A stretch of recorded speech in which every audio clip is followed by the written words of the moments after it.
In association with Newsarama.com, welcome again to Word Balloon, the comic book conversation show. This is John Siuntres. Today, a conversation with the dude himself, Steve Rude, who discusses his return to the worlds of Nexus and The Moth in his self-published line of books, Rude Dude Comics. We'll also talk about the beginnings of his relationship with Mike Baron, his looks back at things like the direct market of the 1980s, his constant inspiration by guys like Alex Toth and, of course, Jack Kirby, and plans for the future, which include not only new tales of Nexus and The Moth, but also an interesting anthology book, Amazing Dude Tales. The conversation begins with me asking the dude how things got started between him and Mike Baron. I am curious how you and Mike first got together. I'm assuming that led to your first professional work. Before I met Baron, I had finally made the move that all 18-year-olds have to make, which is you're basically kicked out of the house. Okay. And I was kicked out in Waukesha, Wisconsin, and I moved to Madison, Wisconsin, which is the capital. That's where I was born. And I just thought, well, if I'm going to move anywhere, and I can't move across the street or in the dorms around Waukesha like I'd been doing, but I had to make a clean break that had some distance to it. And I had friends down at Madison that I grew up with that I wanted to see. I just knew that instinctively that that's where I needed to go. And of course, as most people might do in life, that rely on their instincts, they always prove to be right. So I moved down to Madison, and this was 1978. I remember, this is when I remember about 1978, it was the year that I had just gotten out of art school. It was a 4-year art school, but I only lasted 2 years. That's because I got bored with the art school, and they didn't teach me a whole lot. But the things I learned from that particular school, I think, you always learn some good things in some things that you wish you learned a lot more of, and it seemed to be based almost exclusively on how good the teachers were. I had a painting teacher, and I don't know how he could really call himself that, because he didn't teach painting. He just walked around and he kind of looked at what we were doing as we floundered with oil paint and things like that. Okay. And I've been waiting for years to get into painting and try what everyone else seemed to have done long before I ever tried it. Oil paint and watercolor, things like that. Mm-hmm. It's mostly oil paint. It was paint this and paint that. And I remember Frazetta had just put his first book out at exactly around that time. Okay. And we were all just real psyched about Frazetta. I'd never seen him before, but when his book came out, we all talked about him when we all got the book, and we were just floored by this guy. And we were kind of all trying to paint like him, but I didn't know what I was doing, and the teacher sure didn't help. So there were some teachers that were good, and there were some that were bad, but I walked out of that school thinking, well, geez, am I supposed to be an artist now? Another thing I remember from those days, because there's always really good stuff that happens, no matter where you go, even if it's overall not maybe I didn't learn that much, but I remember you're with this group of people that you're all kind of trying to find out what it's all about with. You're all trying to learn just anything. You try to get a hold on something that you feel like you're about to have an identity as an artist, and you're all in it together. You're all so young, and you're just trying to discover these things. It kind of produces this feeling of closeness with people that I've always liked. And I remember towards the end of the second year, before I got out of there, I was starting to get real close to some of the guys that hung around there, and it was fascinating. These guys, there was 2 people that were exceptional. They were far better than I was. And then, and also there was a lot of people that weren't as good as I was. It's just kind of a natural thing that we all have going into an art school. You want to find out where you rank. Okay. And there is these 2 guys that were exceptional, and they were personality-wise, they were completely different. They were like, one was a complete nerd. That was another one of the guys that was really good, and the other guy was Mr. Cool. Okay. And we all just thought he was the coolest. And I just remember eventually, once I got to know these guys and I had more classes with them, looking at what they did and thinking, well, they're way better than I am. what am I going to do about that? And the answer was, to this day, it kind of remains the same way of thinking, which is I have to buckle down and really get into it and get these sketchbooks out and try to learn and figure things out. Kind of outwork them in terms of like more output and just work at the craft harder? Yeah, I didn't know any other way to get better. Okay. The teachers weren't helping me at that particular school. What things were you lacking, do you think, at that point? Oh, well, everything. Okay. I had kind of hinted at. I had heard about other people my age that had taken painting classes in high school. And I remember thinking, because I went to this really small high school in Michigan, that, well, geez, they never taught me anything in high school. I mean, I wanted to paint, but they didn't have a setup for that. Okay. And so I never really learned anything about that. So when these other clowns came into class, these two guys that were wizards, they were already expert oil painters. That sure opened up my eyes, because no matter what I did, I couldn't beat these guys at what they were good at. And that was one of the things I learned about art school. They were just too darn good. Had you found your style yet at that point, or were you? What do you think you were trying to do back then that maybe was different from what eventually became your comic book style, for example? Well, it was completely in its infancy. There was really no style that I thought that I had. Okay. The only references I had, I remember the first day of figure drawing, where I drew from a real figure. Actually, I was 19 when this happened. I wasn't 18. I remember looking at the model and drawing a Kirby version of the model standing in front of me. Well, nobody does that unless they're crazy or they just grew up in comic books. I remember that being kind of a laughable memory for figure drawing class. I could tell, based on other interviews that you've done, that Kirby was such a massive influence on you. And I know that a lot of choices of projects that you've made at the big two companies were always properties that had Kirby's imprint on them. From Captain America to one of my personal favorite team-ups that you did back in the day, the Hulk and Superman. And just the look that you gave each of those characters, it really was, in terms of the Hulk, I mean, it really felt like those first 6 issues, that very early Hulk period. And Superman, am I nuts? Did I see, not Wayne Boring, I don't really know where to put your Superman, because it definitely was a retro Superman and a very cool-looking 50s Superman. And I think your Clark Kent looked like a Wayne Boring Clark Kent to me. Am I wrong? Is that where you think? Was that your line of thinking? No, actually, the Hulk certainly. God knows, that was what defined the Hulk for me, is those early issues. But for Superman, Superman was funny because I never read him as a kid, and it kind of all goes back to those early years when you're I don't know, 11 years old, 10, 11 years old, things like that, and you're looking at this stuff. But no, I never read any of the Superman comics at all. And then one day, years later, when I was down in Madison, the Superman that I came to identify with the most came on TV one night, and I didn't know what the hell to make of this thing. It was on a show called Night Flight. Do you remember that show from the 80s? It had to be from, let me think, early. Oh yeah, on USA. Yeah, I mean, I don't know how I picked this up on my little TV, but all of a sudden I just happened to switch it on one night, and it's almost like a moment with destiny. Here comes these cartoons with Superman, but they weren't like anything I'd seen. They weren't the Filmation junk versions that I remember from a kid. They were theatrical quality animation. Oh, these were the Fleischer cartoons. Yeah, they were I found out that they were the Fleischer cartoons, and I was just transfixed by them. Oh, that's great. So that's where my Superman came from, and of course those cartoons came out at 38 or something, 39. Pretty much at the beginning, yeah. I think at it was the very beginning. Yeah.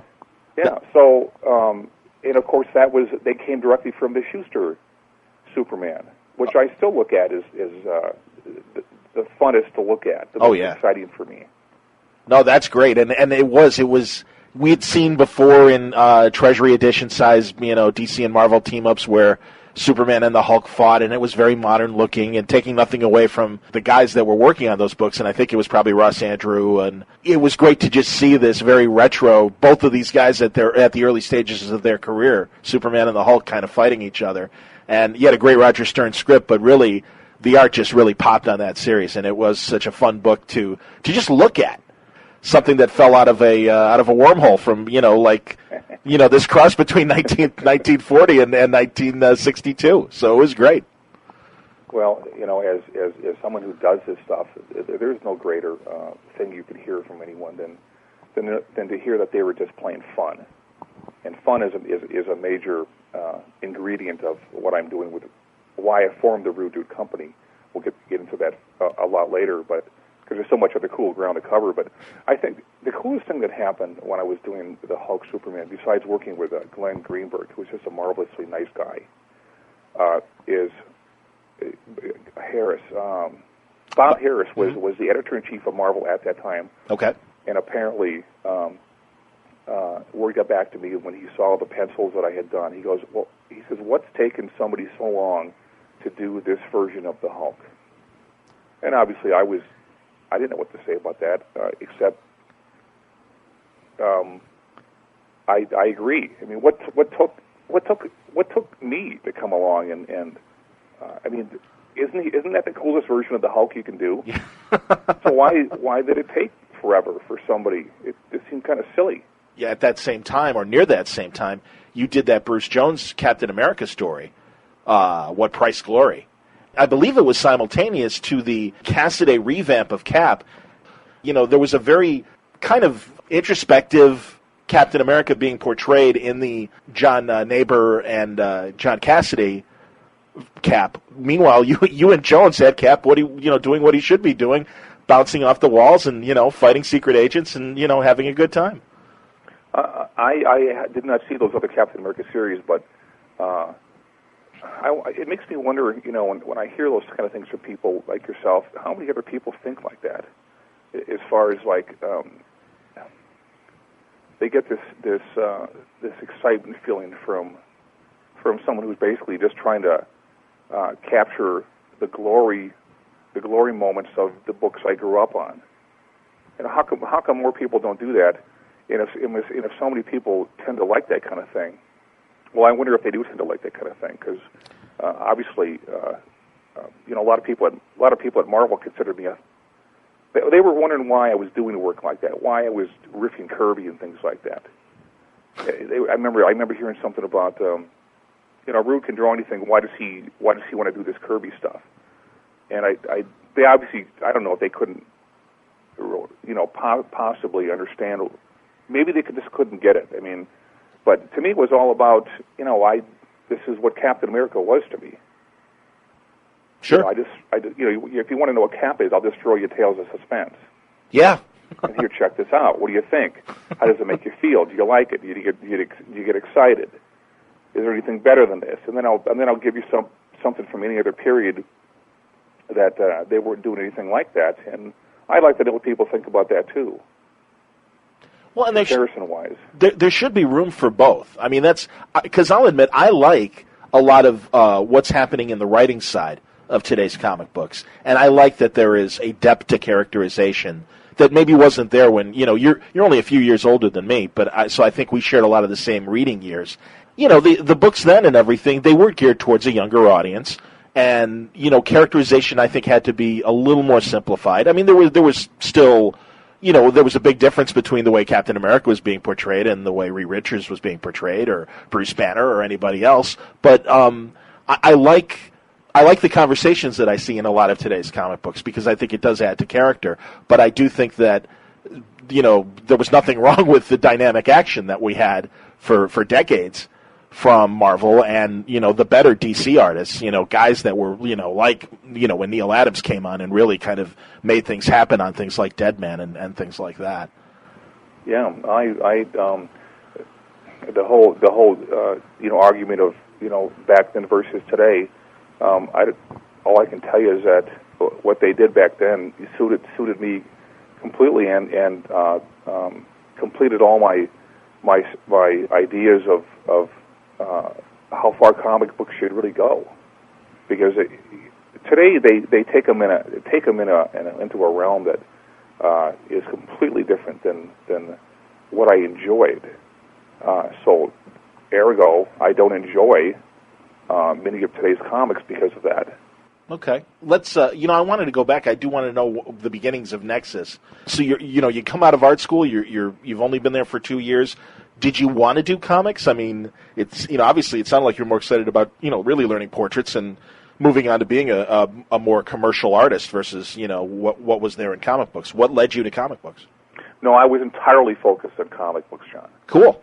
Comic books was going to be my life. Portraits was just something portraits and portrait level expertise was just another way of doing better comics. Okay. Yeah. Were there painted comics? I mean, I guess there were. I mean, there were certainly painted covers, and and also you had more lavish illustration coming from, I don't know, even the Warren publications, I'm guessing, back in the 60s and stuff. Because, there was Kirby, and Kirby did his thing, but it was kind of cartoony. The Lou Fines and the Reed Crandalls, and I'm trying to think of some of the real draftsmen that, that were more Milton Caniff guys or Caniff guys than were cartoony guys. I'm just, wondering where that, if that movement was still there, as far as, finer art. Well, geez, the only people that were doing painted covers that I remember back in that period in the early 80s was me and Bill Sienkiewicz. Okay, yeah. That's all I recall from that. And I was thinking of the painted cover aspect for Nexus because I think because my interests were expanded beyond just line art. Okay. And in to find people that were expanded beyond line art, I had to go to illustrators. And so that's where people like Andrew Loomis and other people that were accessible in the library came about for me. So was Nexus your creation, or was it you and Mike? I mean, what was the genesis of Nexus? It was entirely Barron's. Okay. Nexus was entirely Barron's. They were Barron works for money. I work for art. So Barron was commissioned by some guys local to Madison. They were a distribution company. This is Capital City. That's right, Capital City Comics. Okay. Or distribution, I mean. And Barron was real aggressive about getting in the face of these guys and saying, hey, there's a new movement about to happen where we're looking at guys like you to possibly try and publish comic books. I'm a writer and I have an artist, Steve Rude. Let's see if we can get it on here. So how did he find you? Oh, that's one of those funny things that you look back on, and you might see a sense of inner workings of things that are kind of, I don't want to say destiny, that's such a cliche, but there's things coming together. Okay. At the right time, which we see all the time, don't we, John? Throughout our life, we've seen that kind of stuff take place. So how did that work out? I was doing some comic strip for the school newspaper, and I decided, well, hell, why don't I'm not just stuck giving it to these guys at the newspaper that don't pay me anything. Why don't I take what I've done and bring it to some places that are nearby the school where I live and see if I can get paid for this stuff. Okay. Even I wanted to get paid. So I brought this stuff by to this guy, to this local Madison paper, just a small-time kind of a thing. And he said, well, we don't have much use for this stuff. Why don't you give this guy a call? His name was Mike Barron. I said, okay, So I called up Barron, and we got together, and it was a very brief business-like, dry kind of a meeting, which is keeping in tune to the way Baron's personality is sometimes.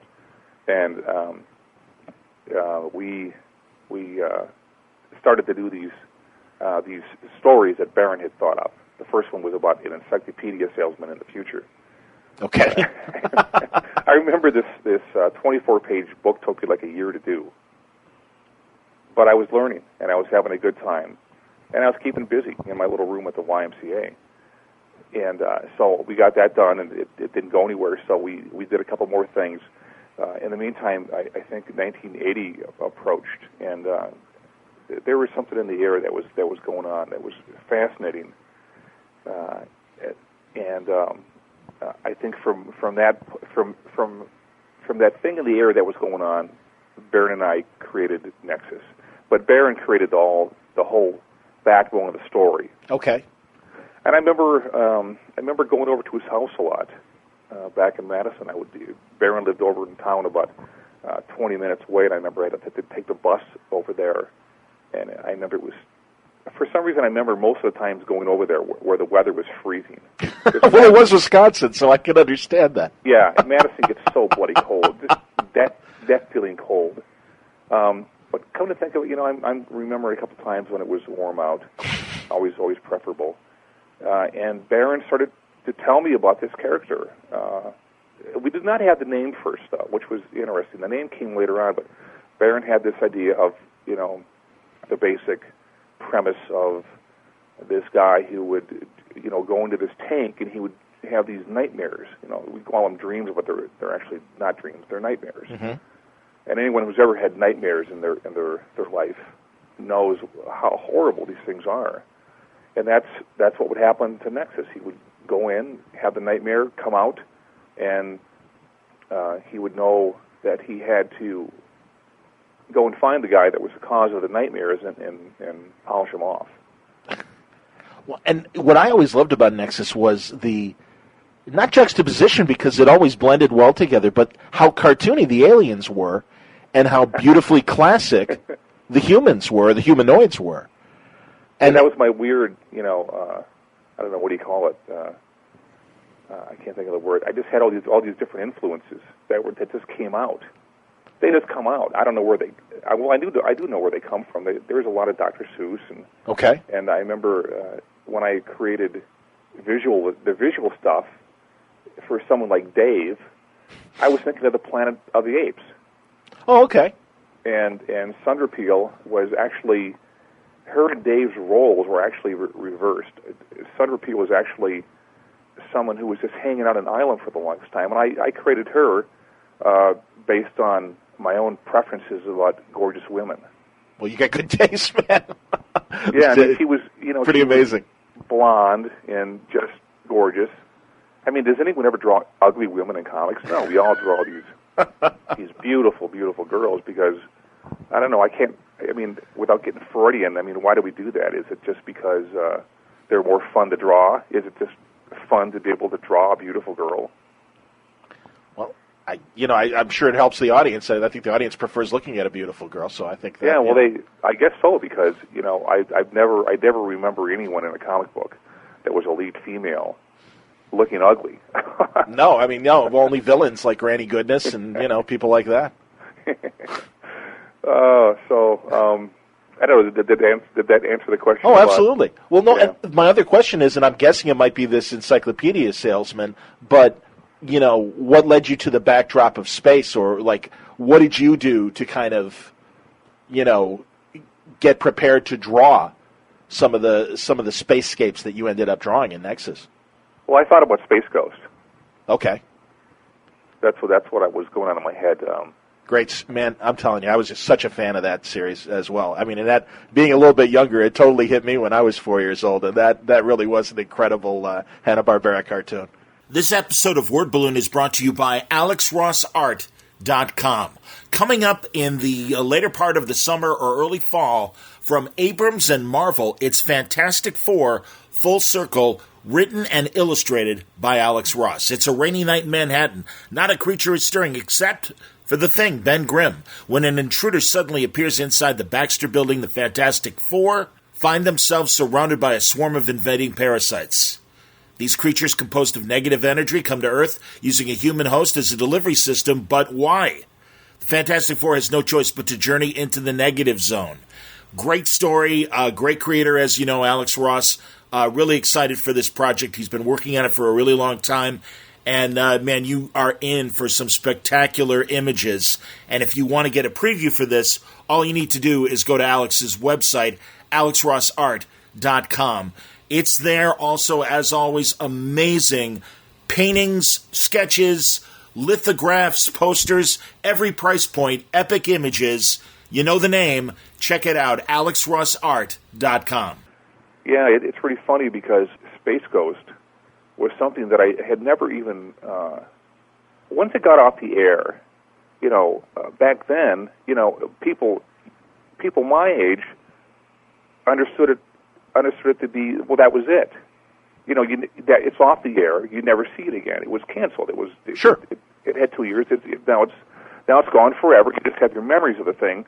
And little did I not foresee later on was that they would bring these shows back.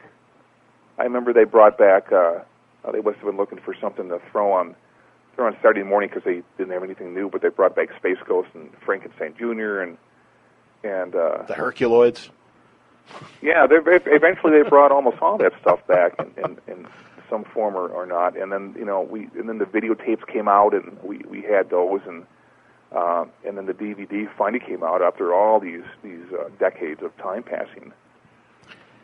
Did you that show? I tell you, when the good ones, the ones that were not hit, I kind of trace it back to good or bad dialogue.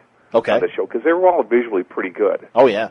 And when they had certain shows, generally the ones that were laid out by Alex Toth and Homer Jonas, and they had dialogue that wasn't aimed at kids. Then they succeeded tremendously well, and I still look at them and have get that kind of a little chill going on about the way they had the music, the tremendously powerful music that.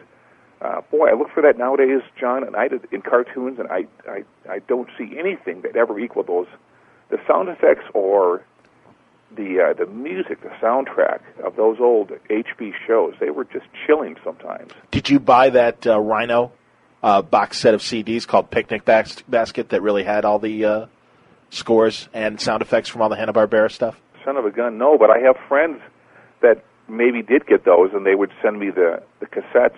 So, my God, just listening to that old stuff and hearing the stories about people that were down there when they were recording this just gives me the willies. I don't remember the guy's name. Do you remember the composer's name? I think Hoyt Curtin was the main guy, but yes. he didn't do a lot of Space Ghost, even though they had a lot of reuse from Johnny Quest and Space Ghost. I told about 50%, but I believe it was a guy named Bill Nichols that did the music, if I'm remembering this right. Okay, because Hoyt was the guy I was thinking of, Hoyt Curtin. But yeah, that's I didn't realize that because, like you say, I recognized a lot of music that also was used in Johnny Quest. Yeah, back then I'd never noticed that. Did you notice that kind of stuff that they were doing?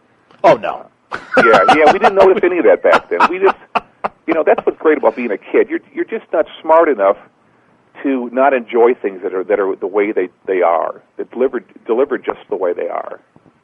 Yeah, but you're right, and I think as we get older and can't let go of some of this stuff, then it does kind of become an interesting education to go back and find out who those guys were and what went into putting that full production together, because it hit you in all senses. It was amazing, and especially for limited animation, was pretty amazing stuff to look at.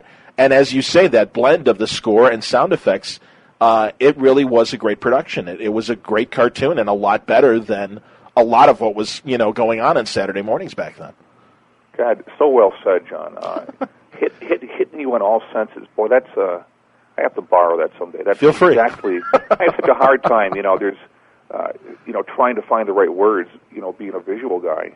But God, I just love it when people hit you in all senses. That's exactly the way I felt. It just blitzed you. It just blew you into this. You completely were absorbed into this world that they presented. I remember recently seeing some of the Mitors, and I hadn't seen those in ages. Yeah. But and there was always guys that were better at animating or drawing or laying out these shows than other guys. When I saw the ones that were extremely well laid out and animated well, you just tingle on all ways. I'm with you. Did you ever talk to Alex Toth about Space Ghost and have the opportunity to meet him? Yeah, I did. When I found it took me the longest time to figure out that Alex Toth was not Alex Nino, because some dummy up at the Capitol office told me, the Capitol Comics office told me that it was Alex Nino that did this stuff. Well, we got our Alexes mixed up, but eventually I figured this out somehow. I don't remember how. You believe how dumb we were?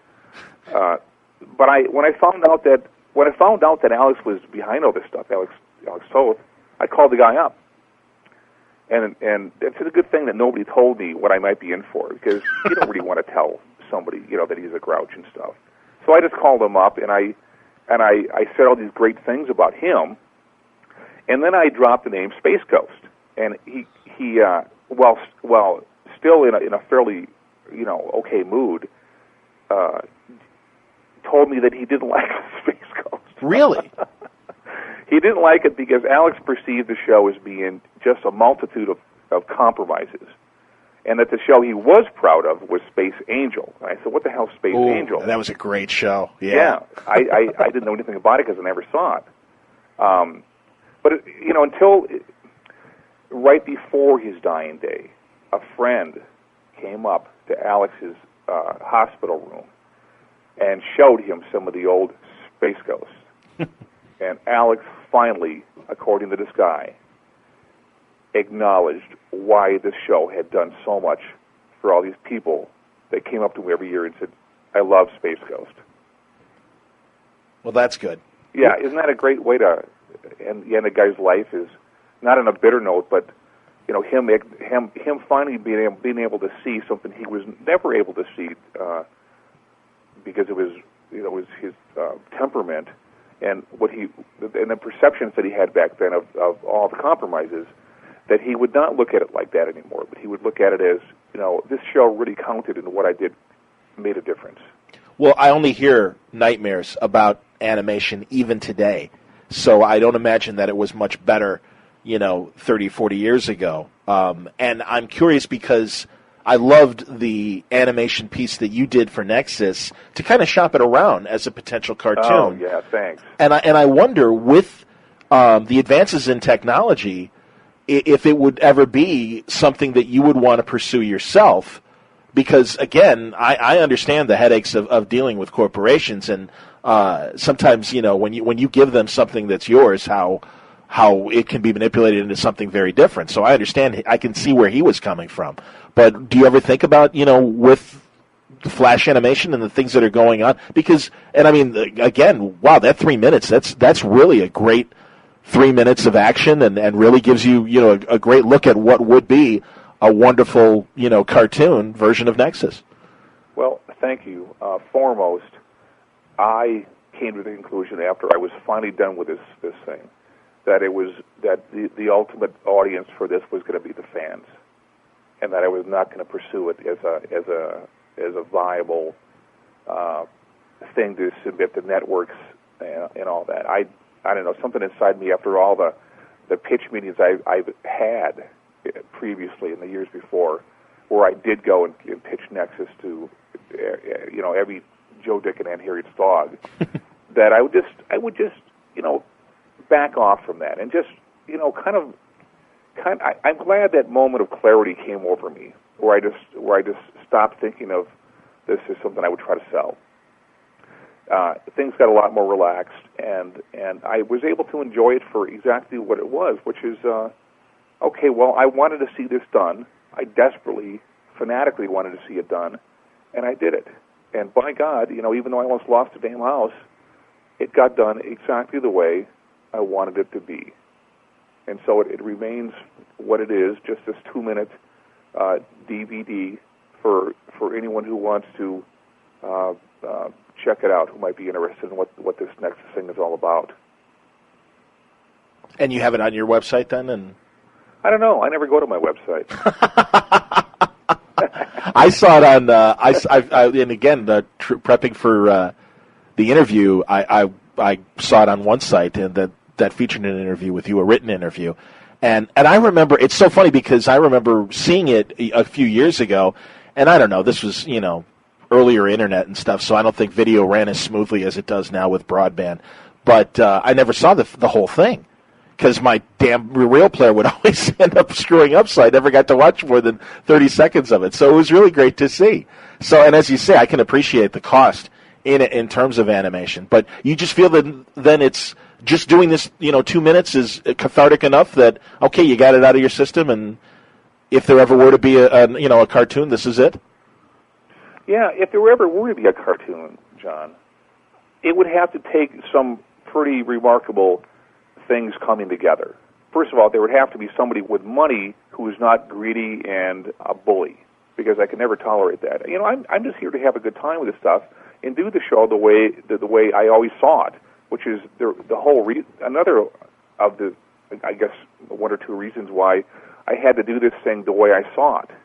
That means I put my imprint on it before anyone who is trying to ride some kind of bandwagon would get a hold of this thing and say, well, I really have different ideas about how this thing should work. I couldn't have the slightest interest in a person telling me that kind of nonsense.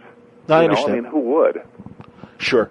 Going back to the old days of Nexus, the formative years, it came in the direct market period when there were so many interesting ideas, both visually and story-wise, at first with Capital City and then with First. There were so many First creators in particular that I really appreciated. You and Howard Chaykin and Mike Grell and John Ostrander and Tim Truman. And you guys really kind of all came along at the same time. And I know regionally you guys weren't that far from each other as well. And really had this very unique voice. Luckily, the direct market was there. And suddenly comics were more than just the newsstand thing that we grew up on. And it was neat having a specialty store, kind of like a record store. It was nice to have some alternatives, wasn't it, John? Yeah. I think that's what that period of time offered the whole business and industry of comic books is. I don't know. It was one of those funny times that where things just came together, like they always do. They often do. Sometimes, usually at the beginning of a decade. That makes sense. Yeah. I think you're right about that, because I think unfortunately it took until the beginnings of the 2000s that genres started to kind of different genres started to creep back, and different art styles and writing styles crept back. And I think we're in a very fruitful time now, where there's a lot of different styles and a lot of different ways of approaching comic books. So I'm glad that Nexus is a part of the current generation as well, because I think if anything, everyone caught up with what you guys were doing, honestly, back in the early '80s, and having a different voice. Well, thanks. The market being what it is, whatever people perceive it to be, I was, the whole idea of bringing Nexus back and reviving Nexus and The Moth were based entirely on the idea that I believe so much in these things. These were just books that had not had their life expectancy terminated yet. They had so many more stories to tell. Nexus had many years of stories to keep going with, and God knows I had just, Gary and I had just gotten going with The Moth before it was yanked from us. Mm-hmm. And internally inside my head, I just said, well, this can't be. No, this is not right. I have to use all the things that all the skills that I've accumulated and all the clout that I've accumulated over the years as someone they expect to do good work with, to come back to these characters and keep bloody well going with them. And that's what I thought about inside, and that is the internal thing that is just everything to me. what do you think of the monthly issue? Because my fear is all the time, and I understand the economics behind it, but we're at $3 now, and even $3 is going to be a cheap comic book in the next year or so. Yeah. I wonder, if the 22-page monthly is the right format still to get, books across to people, because, I guess it depends on what you do with each issue, but, I just kind of fear that maybe the trade or, I don't really know what the answer is, and I wonder as a vet what you think of, where the price point is now on the monthly and maybe where, the business is going. I certainly expect that whatever the answer to that is going to be, it'll make itself known within the next 10 years. And I do hear that all the time, John, about the trade paperbacks being the thing that people gravitate towards far more than a monthly kind of a book. I do the monthly books entirely based on my understanding of how you produce comic books. Sure. Which is they come out, they come out once a month. Not in my case. They come out a lot later than that. But ideally, they would be exactly that. They would be every month you go down and you got something to look forward to. You got some entertainment to look forward to. And you're never let down, because that's how I grew up. Every month you go down, there'll be a new Spider-Man. Oh yeah. Guaranteed, a new FF, a new Thor, a new Tales of Suspense, and that's my thinking comes entirely from the things, the way I knew that reality growing up. Yeah, I guess as you say, you're right. I think maybe it will take 10 years from now. Do you look at digital comics and think maybe that's a possible future way to go? Have you been investigating the way that people are doing digital comics these days? Well, the digital era are the tool that they have is something that people play with a lot nowadays, and investigate and invest a lot of their time in. As far as maybe it's just a generational thing, John, because everything about my life growing up was about a book in my hand. Mm-hmm. And I'd be curious to see if, in fact, that does become far more prominent, the digital thing, without actually holding something in your hand. Because all the guys from my generation, they think kind of the same way. I grew up with a book in my hand. I turned real pages. Sure. So that's the way we grew up, and that's the way we expect and like things. This whole other thing is something for another generation to decide as to the mounting popularity of it and where it might be going from here. Let's talk about the specific story that Nexus is in right now, Space Opera. Yeah. How many issues left in that current arc? Well, I just got done drawing 101. Okay. And I'm so brutally and mercilessly self-critical about these books here that I had to actually look back at all my thumbnails, which is my way of saying I can see the whole story at a glance visually, mm-hmm. and decide if this thing was really okay, that it was delivering in the way that Baron and I had done in the past, and I was satisfied. I have to make my own standards. Sure. I have to realize my own standards every single time. That's critical, and I like it. I like it like that. That is, it's not painful. It's a challenge, and I like it. I like it being like that. And the second thing is the feedback from the people that buy the book. The people that buy the book have expectations, mm-hmm. and I think those are very, very important because every time that you watch anything, purchase anything, read anything, especially if you know what the author has been capable of before and has always entertained you, you have expectations that this person better not let you down. And that's what I'm thinking about when I do Nexus. It's changed, though, since those days of the letter page, because now there is the Internet and email, and there is, I think, a much more direct connection to creators than there's ever been. And in some ways, I can see that as a positive, and I can see that sometimes as a negative as well, that people are almost too accessible. What are your feelings? Yeah, I feel it's important. Obviously, the fact that there are not very many actual letter columns left in comic books has indicated in some way that things are changing. I don't have that. That's one of the things that I like about forming this company, is I don't have to abide by rules or trends that I don't happen to feel are going in the right direction. I love the fact that I could institute a letter column again and get that vital communication, intimacy going on between people that count on us to deliver good entertainment every whenever it comes out. Have you been getting good responses? I mean, it's nice that it's back. I'm happy that it's back. Well, thanks. I think back at all the people that wrote us, that kept in touch with us, John, during that 10-year period of nothing happening. They kept writing. Wow. And they would all say the most marvelous things, and I take it really seriously because I simply have to put myself in their shoes to think about, some of the TV shows these bastards have canceled on me over the years that I was so into. There was a show called Nowhere Man. Loved Nowhere Man. Yeah, thanks. And I always look at that as the example of the network just guillotined the show.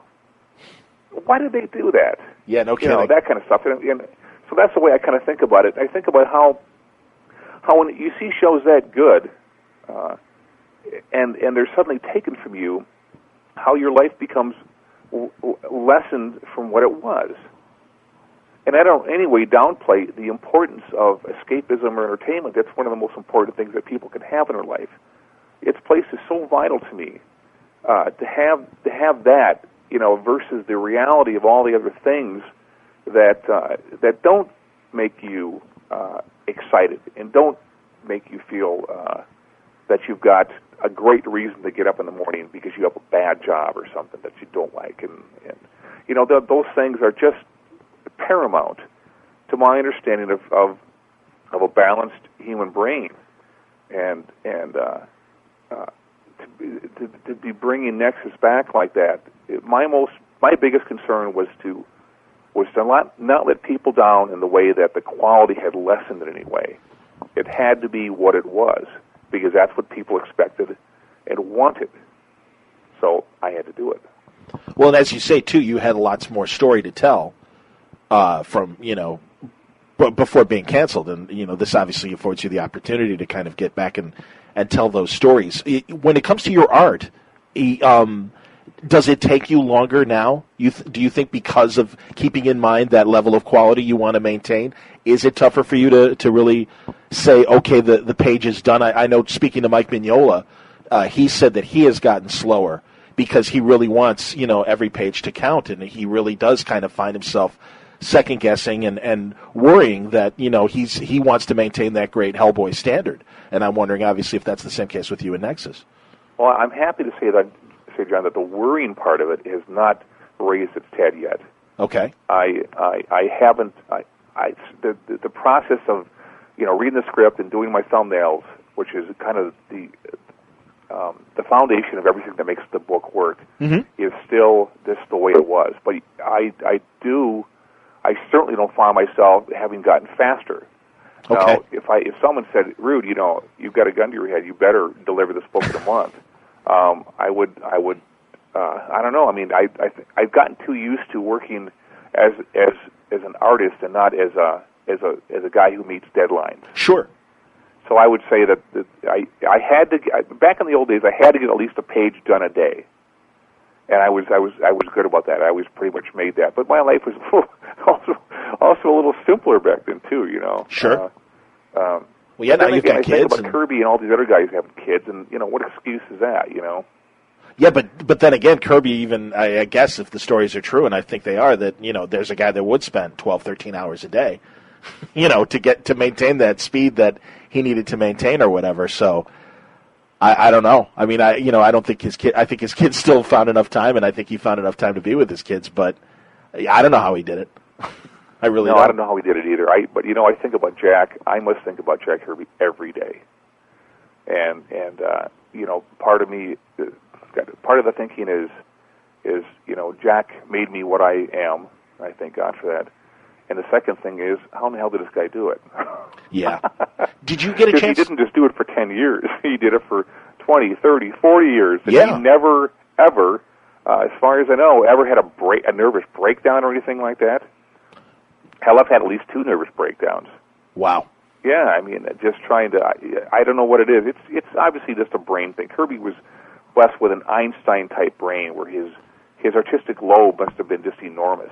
Well, and, Matt Fraction and I were just talking about this on a previous episode, and just marveling at how these incredible ideas that just beyond his dynamic action that he would always do in every strip, but then especially, like, as he got older and as the ideas became bigger and the landscape became, more expansive, and space and the cosmos was really what he was dealing with, and the ideas of godhood that were swimming in this guy's mind. And again, you don't want to, because you sound like, I feel kind of like a jerk saying that this was just a guy that was this lunch pail, working class, guy that came from a very typical American background, World War II vet, and had these incredible ideas of the way the universe worked. Well, there just isn't that many Jack Kirbys in the world. Yeah. And I don't think they come along very often. I literally think, I remember one time I had the great honor, all these great things, where I would have the honor of being with Jack at they would have little parties for him and things like that. And I remember getting up, we all took our turn standing up, all these other artists talking about why they thought Jack, or not why, it was, the fact that Jack had done so much for their lives. And I got up, and I had thought about what I was going to say, and I said, well, Jack Kirby, just like Einstein and Newton before him, it was 200 years before Einstein came along after Newton, 200 years. I said, well, that's how long it's going to take for another person to come along after Jack Kirby that even begins to rival his greatness and his genius. Yeah, wow. Did you ever bring him Nexus and say, hey, really tell me what you think? And did he ever give you any specific ideas or just comments on what he thought of your work? I never did that. It just seemed to not be the right thing to do. Not because Jack wouldn't have made comments, but because whenever I would see him, whenever I would go over to his house and interact with him, the last thing I wanted to go into was my work. I remember, there was a couple times I went over to his house that I remember one little thing that happened. I was over at Jack's house. Ross was there, of course, and a few other guys, and the whole thing about people signing comics, John, is very interesting to me. When we go to shows, people will routinely drop off fairly massive amounts of books at times. Oh, yeah. And Janelle kind of acts like my Roz. Well, she'll say, well, Steve will sign 10, and can you come back, later on, and all that kind of stuff. Okay. Because before I had her in my life, of course, I would sign all of them, right there at a sitting. But I remember when I decided that I wanted Jack to sign some books, I brought 2 books, and that's all I wanted him to sign. It was something from the Jimmy Olsen period. Cool. And I just had him. I said, Jack, can you sign to the dude, Jack Kirby? And that was it. That's all I needed for the rest of my life, was just those 2 most special books that ever influenced me. It is if you can find 2 and only 2, but those were 2 that just were they were in my formative years when everything was starting to happen, and they excited me like nothing else. And I just had him sign those 2. And the other time was when I bought original art from Jack, before the price of it had just escalated to the stratosphere. And I remember always thinking back and being so proud that I paid my money directly to Jack and Roz for these pages. And of course, they're here in my studio, and they will always be here for the rest of my breathing days. Wow. They will always be here with me. What are they of?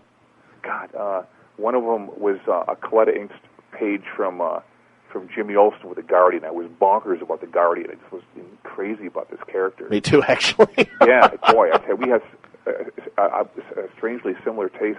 I think so, man. Yeah, and I remember getting that, and I just, that was the Dick's pajamas, as I would call them. I'm with you. To get that page, it was the Guardian from, I think it was the one where Superman and Guardian were running towards us with a picture of Don Rickles on the cover. Absolutely, I love that. That I have that Jimmy Olsen. Absolutely, it's it really is one of the craziest covers. Because it is one of the craziest covers, and I almost am tempted to go into my big spiel about that kind of comic book versus the stuff that they're doing nowadays. They are so bloody serious. They are so serious looking. You know what? I don't know what other people. Maybe I'm in a complete minority, but I'm not completely in the minority, and it tends to happen with guys my age. We do not like comic books to be so serious that it reflects the kind of material that I stay away from in life. Where I hear about little kids being blown up or someone being killed or raped or Sure. I don't want to hear about that. If I do, I can always turn on this, and this, but you know what? I never will, because I don't want to be made to feel like that.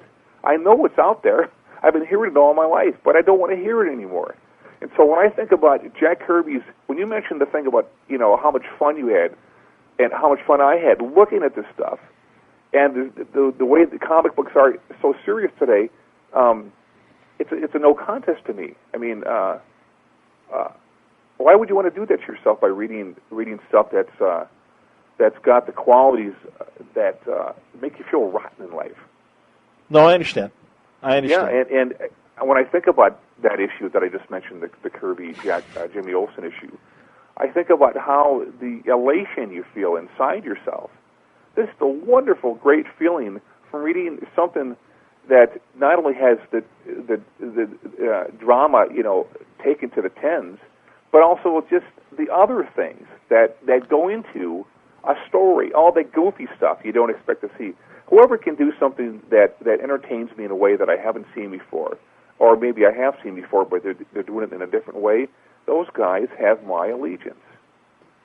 I understand. And that's what I live for when I do my bloody books for people. Nexus, The Moth, and Amazing Details, that's what people are going to get. You're not going to feel horrible when you get them to read them. You are going to feel stimulated, excited, and you can't wait for more. If that's the way people feel when they read my books, I have succeeded on every level that I ever set out to do, John. I hear what you're saying. Well, let's talk about the Moth, because where did that character come from? Because I do remember when it came out a few years ago, and it had that classic background, and there was the circus element to it, and but yeah, where was the inspiration behind the Moth? That's a very good question. That's also a situation of evolution going on there. Of a thing starts, it begins, and it evolves into something you never thought it would be, because it started out as a trading card. That's all it was. It was just someone. This is back when they were just tossing around massive amounts of bread to people. Sure. To do things, and this was also the time when the Image guys were striking it big and making vast amounts of bread, of money, and I watched it all with great interest. And I also remember, for some reason, people had these budgets that just were out of this world, and they would toss like $1,000 to create a card, even though it wasn't going to be kept by them. It was create your own stuff. And that's literally where the Moth started, and the other character, the Silencer, was the same thing. I just, hey, Steve, you want $2,000 for creating 2 characters here? I said, yeah, okay. So I sat down and I thought about these. I dug inside myself for these 2 guys, and that's was kind of the beginning and the end, I thought, of the Moth. And one day Gary Martin comes up and just starts going on and on about how he likes this character and he wants to do this with it and stuff. And I said, okay, let me think about this, and let me get some background for the character. So then it went from the silliness that I wrote in the back of the card as far as his origin goes, of the Moth, to this whole background of the circus. And I thought of the circus idea because first I didn't see that anywhere at all.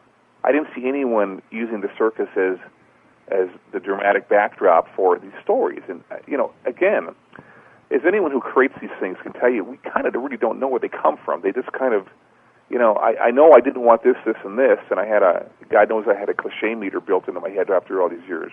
And somehow the whole idea of the circus came about.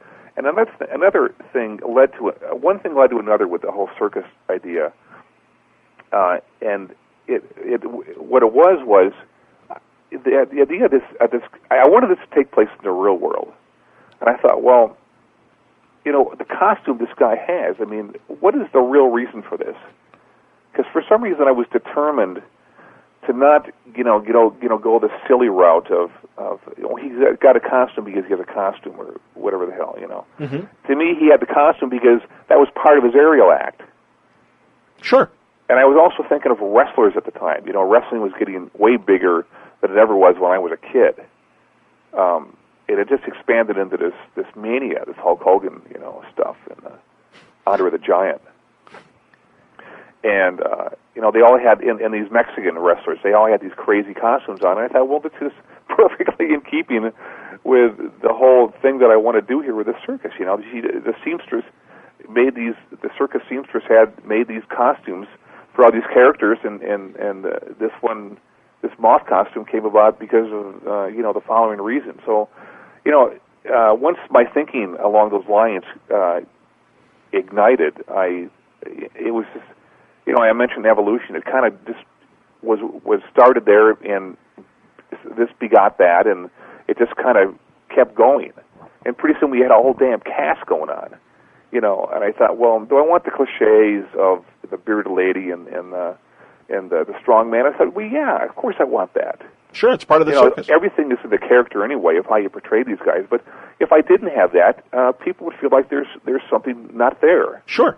That they not only expect, but they want to see. So, that's kind of do you write it all, John? Do you ever create things like us comic book guys do? Well, I won't deny that I have my ideas like that. Most of my writing has always been for journalism and been more just covering boxing and sports and things like that as far as what I've written.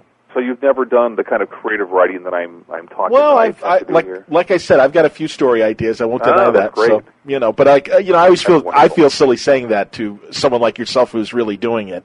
I think a lot of us comic readers, have their dreams and kind of have their different ideas, and it's a question of whether we pursue them or not. But no, I won't deny that there's a few in the attic. I think that's wonderful. There's nothing quite as inflating or elating to your sense of inner excitement than to create these things out of nothing.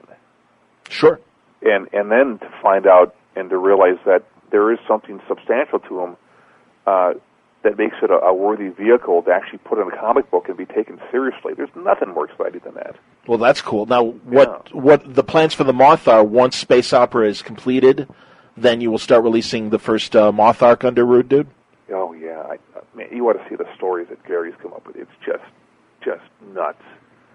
Oh, man, I mean, we both kind of think of the plots, but Gary writes the stories. Okay. And I only step in if something isn't quite as exciting as it should be, because, again, my instincts, they come alive and they tell me if there's something right or wrong. But oh my God! I mean, we ended the last issue with Dark Horse before it got canceled with a cliffhanger. Okay. And we had to figure out what to do. Sure. With a story, knowing full well that there was an answer. We had to find the ultimate answer. So, when Gary and I began uncovering the things that are, it's so funny to explain this process, but things that are, it's almost as if they're there, but they're covered in a blanket or something. And if you're diligent enough to slowly peel the blanket away, bit by bit, or an onion or something, it's revealed to you the dramatic craziness and excitement of what the story is all about. And pretty soon, when you're done, you've got your problem solved, like we were able to do. And there's a Zulu guy that comes at the end of the story. He's well over 7 feet tall. Okay. And he's Oxford educated, and he talks like an Oxford educated guy. He's probably got an English accent that we can't portray. But God, what happened? He basically comes up to the Moth and says, "I'm going to kill you." And I don't know if you read the last issue, but you know, the thing that runs through the main thing that runs through my head when I read this stuff is I'm a fan and I'm looking from the outside in. And if I'm excited by it, then you're on the right trail. I got you. Yeah. That's cool. Well, is that the thing? Do you kind of admire it as a fan and say, wow, how's he going to get out of that? And then suddenly realize, oh, wait a minute, I'm the one who has to figure out how he's going to get out of that.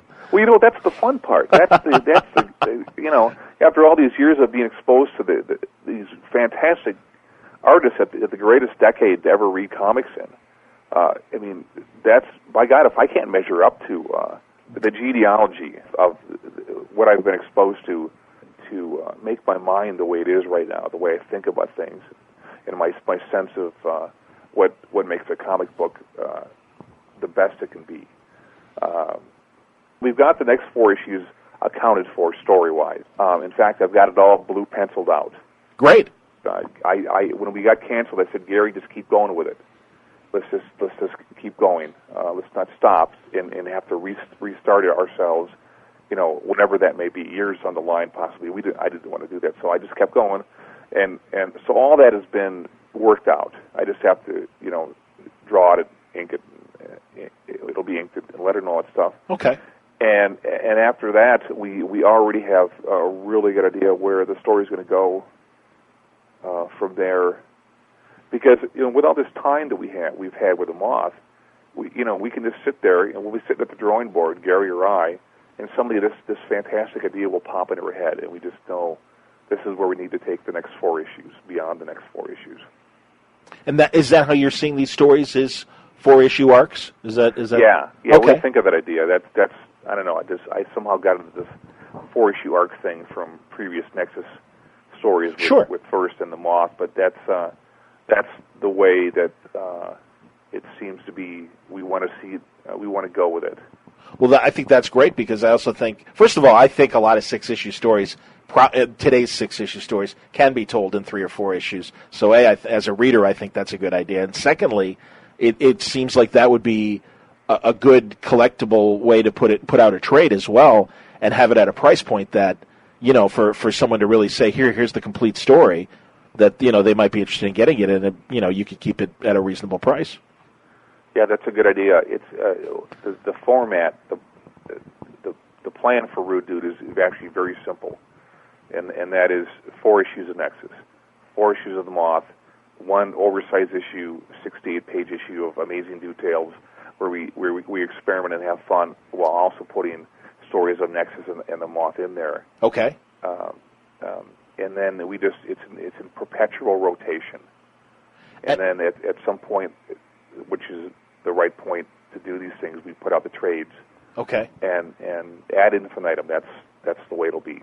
Do you have the rights to the previous Nexus arcs to put those out in trades, or is that, you know, hooked up through Dark Horse, or how does that work as far as the old stuff?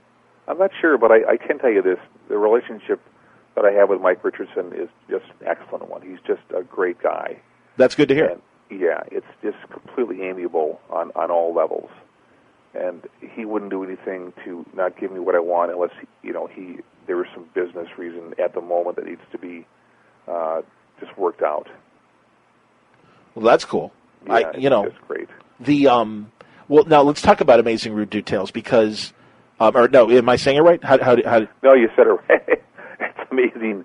Actually, Amazing Dude Tales. Amazing Dude Gary Tales. Martin came up with it, and I laughed, so I said I got to use this here. Well, I like it. Well, yeah. So, all right, so you say it's 68 pages, and then are they illustrated stories of just, you know, your time in the biz, or how else would you describe these non-Moth, non-Nexus stories that are going to be in there? Well, good question. Thanks for asking.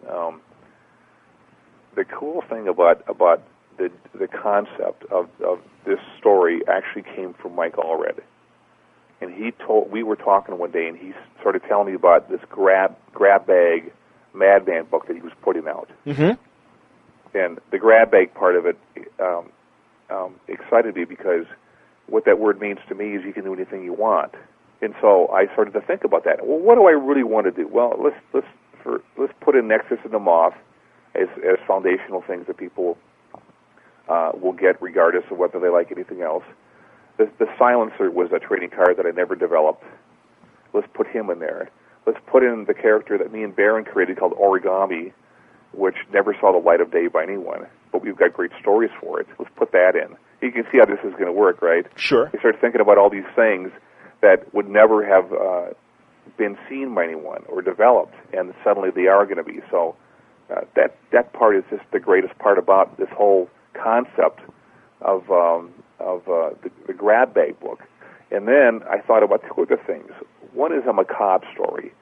The macabre story part of it is we had to think of a gimmick, and I originally contacted Paul Wilson, who's responsible for the great Jack Repairman books.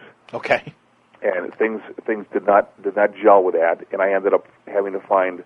I had to go find another gimmick, another thing to make these stories beyond just a stupid, scary story. Mm-hmm. And what we came up with was true scary stories. And I had a story told to me that by a prison guard that I knew had to go into the first issue of Amazing Details. The story was so scary to me, John, that I actually made the guy stop telling the story before he got to the end. And I believe every word of it. Maybe I'm gullible, but this sincerity in which it was delivered was pretty unquestionable to me. And it scares the living hell out of me just thinking about what he told me. And the last thing that we're going to do, which I thought was pretty clever, was to bring back romance stories. Oh, cool. No one ever does them anymore, right? They were real big in the 50s and part of the 60s. Sure. And I just thought, well, geez, I mean, there's romance in every story that's a non-romance story. Mm-hmm. I want to try to bring those back and see if I can make them so good that people will look at them in a way that they never could look at them before because they were being done like this. And all we've done is taken contemporary stories. This is where I want to pull things right out of the news, more or less, and invent a story around them. Like, you hear about the goofy things that teenage girls do these days, where they razor blade themselves because they have some kind of psychotic problem with, not liking themselves or poor self-image. You ever heard about that kind of thing? Well, those are the kind of things I would read about in like Time magazine or something, and realize they were perfect stuff for our stories. Wow, that's cool. Well, but no one's going to do them. I mean, DC's not going to do them. They're not going to sell them. Marvel's not going to do them. They've never done them. Except Millie the Model, I suppose. So we're going to do them. We're going to. I can do anything I want. I can take any chance I want, and all I have to do is not lose the house. That's great, man. Well, and I think, and again, I think your style lends itself to romance tales. And well, thanks. They're all going to be done in different styles, actually, too. That's going to be part of the excitement here. Oh, that's cool. Yeah. Well, what can you tell us about the character of the Silencer and the character of Oragami, without giving much away, or do you want to save that for when the books come out? God, it's probably best that I save it for the books to come out. But okay. I can tell you a little bit. I mean, and it's not because I like to conceal stuff from people. I've always hated that reasoning. Well, I can't talk about it. I can't talk about it. Give me a break. Talk about anything you want. This is comic books, not Hollywood. Oh yeah. So, or the Third Reich. So, yeah. Very true. Yeah. The Silencer, we decided, would be a guy that can't hear. Oh, cool. Yeah, that was the first gimmick that tied in with the name. And he's going to be a black guy. Well, I'm not sure why I wanted to make him a black guy. I think I was just tired of drawing white guys all the time. Okay. So we made him a black guy coming back from Desert Storm, or whatever they call it nowadays. Okay. And he came back to his hometown looking for a little time to collect himself and diminish the horrors that people come back from when they're in action. And but of course that is not to be for this guy. Another thing, John, I don't know if people relate to this or if I can explain it right, but it's freaky how the stories that I'll write or plot or work with on Gary or Barron come directly from real life experience in our own lives. I know it's weird, but you think about when you're 18, you've lived 18 years and you've experienced that much of life, Mm-hmm.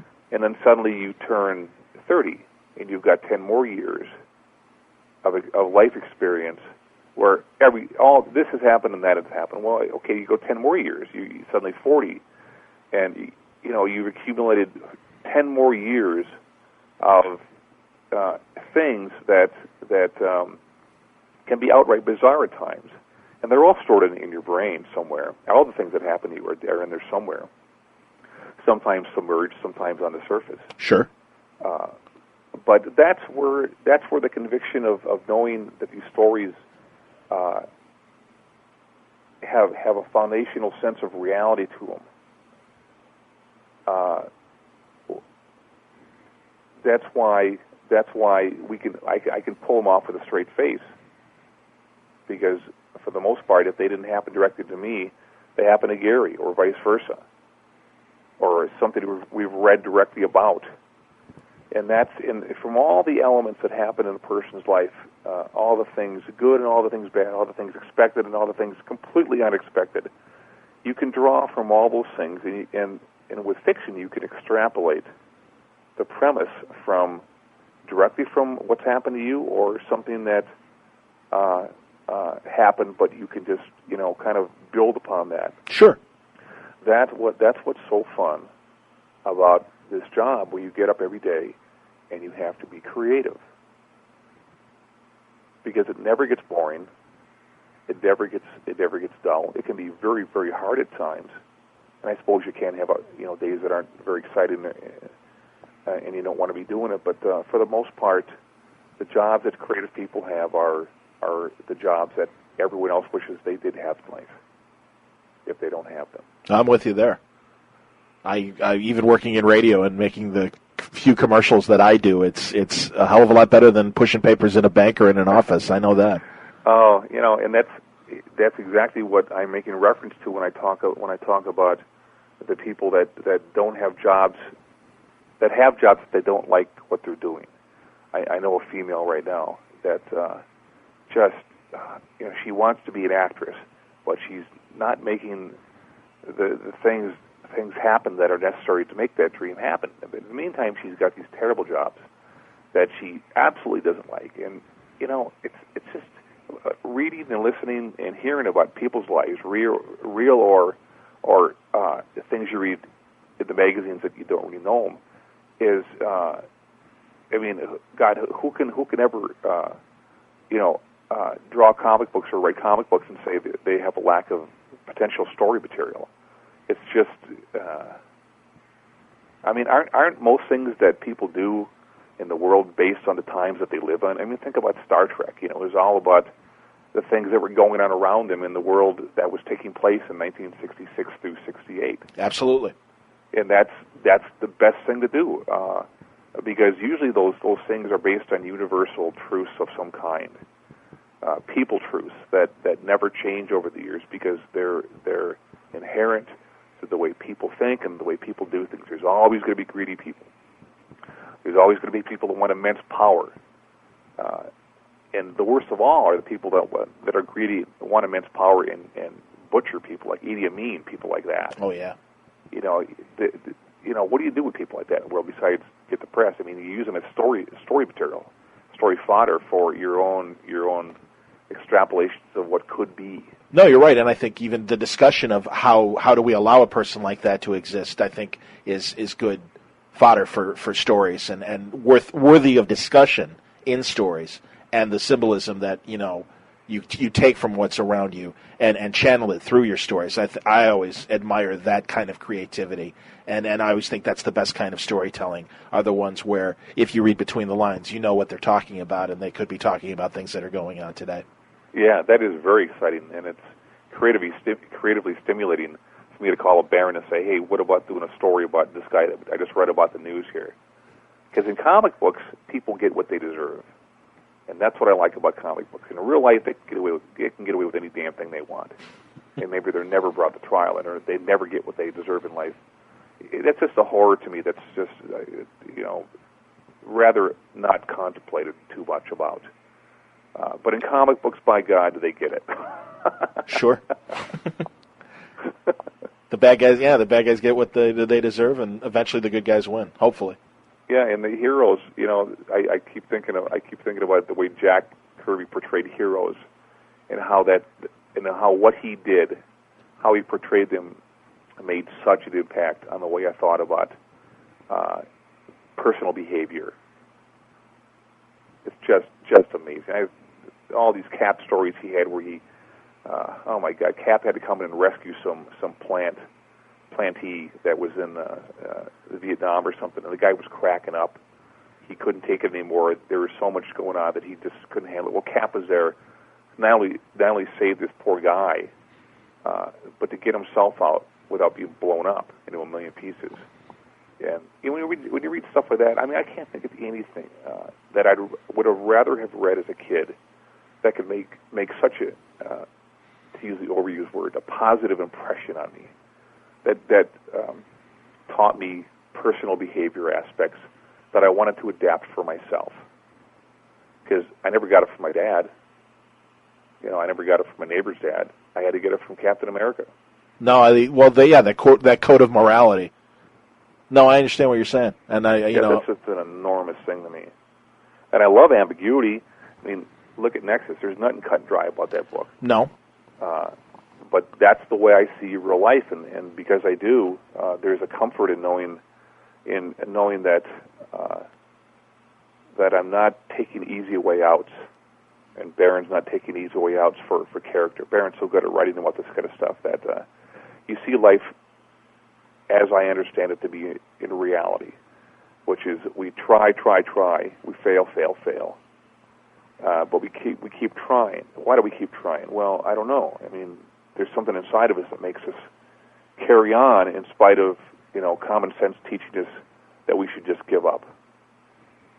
And I have no doubt that almost every person that is listening to our podcast right now has experienced exactly that in their own lives.